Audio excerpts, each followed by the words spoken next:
po flasim për Jacqueline Lekatari dhe Engji Nasufi. Mirëmbrëma dhe mirë se vini në fan club. Mirëmbrëma dhe faleminderit për ftesën. Faleminderit për ftesën. Engji, si ndihesh të jesh në atë koltuk, sepse ti vjet ke qenë moderatore, është më mirë të jesh e ftuar apo moderatore e këtij emisioni? Po, secila ka të bukurën e vet. Ti je aty ku je ty tani, ka sigurisht dinamik tjetër. Ti je këtu ku jam unë, ndonjëherë është mirë se nuk të dhëmin këmbët nga takat. Kështu varet si e sheh. Jacqueline, si do ta përshkruaje Gjestin si lojtar me një fjalë? I paharrueshëm. I paharrueshëm. Po. Pse? Ma shtjello. Na e shtjello pak Zhakut lutem. Po.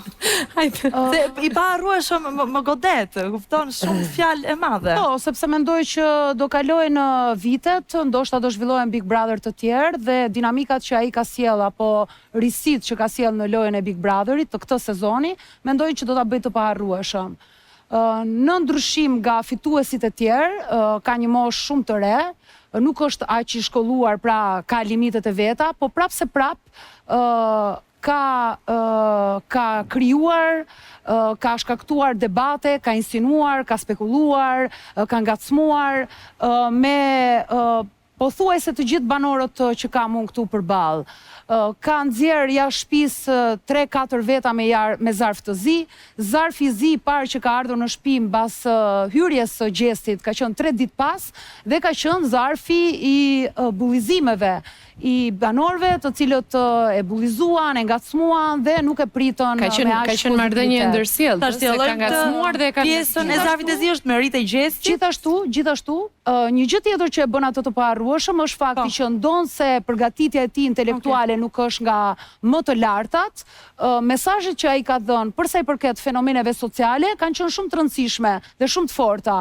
Mesazhi për grupime të ndryshme shoqërore, rom, egjiptian, ashkali, mesazhi për komunitetin LGBT, mesazhi për gruan që duhet jetë e lirë seksualisht, mesazhi për rehabilitimin, për përdorimin e drogës. Shumë e qartë, Jacqueline. Kështu që Jacqueline vazhdon ta cilësoj si të paharrueshëm këtë lojtar. Engji, ti si e cilëson lojën e Gjestit ose Gjestin si banor? Nëse do më lejoni që sigurisht do përpiqem që shpejt ti them gjëra që do dua ti them dhe të jem e saktë. Jo, do të flasim të gjithë, do të flasim për Gjestin, për këtë jemi në këtë pjesë. Për Gjestin do flasim se s'bën, po nga vetja ime do doja që të shtoja dy gjëra përpara se të hyja, po themi, diskutimit e gjërave që Zhaku tha, secila për nesh ka opinionin e vet dhe nuk kemi për të kundërshtuar, po për të nxjerrë, po themi, një mesazh ndoshta në dritë në fund të kësaj. Ideja është kjo, e para gjë që do doja të thoya dhe kam shumë të rëndësishme. Atëherë në primin e së shtunës, ajo çfarë ka ndodhur me Gjestin, absolutisht më duhet ta them si njeri dhe si qytetare, është e pajustifikueshme dhe e patolerueshme. E kemi thënë të gjithë stërthën, po do doja që ta thoja. E dyta që më ka shqetësuar shumë nga komentet që kam lexuar nga njerëzit, më shqetëson dhe më mërzit shumë fakti që fillojnë dhe ngrihen disa mure dhe krijojnë disa ndasi të tipit shqiptarët e Shqipërisë, shqiptarët e Kosovës.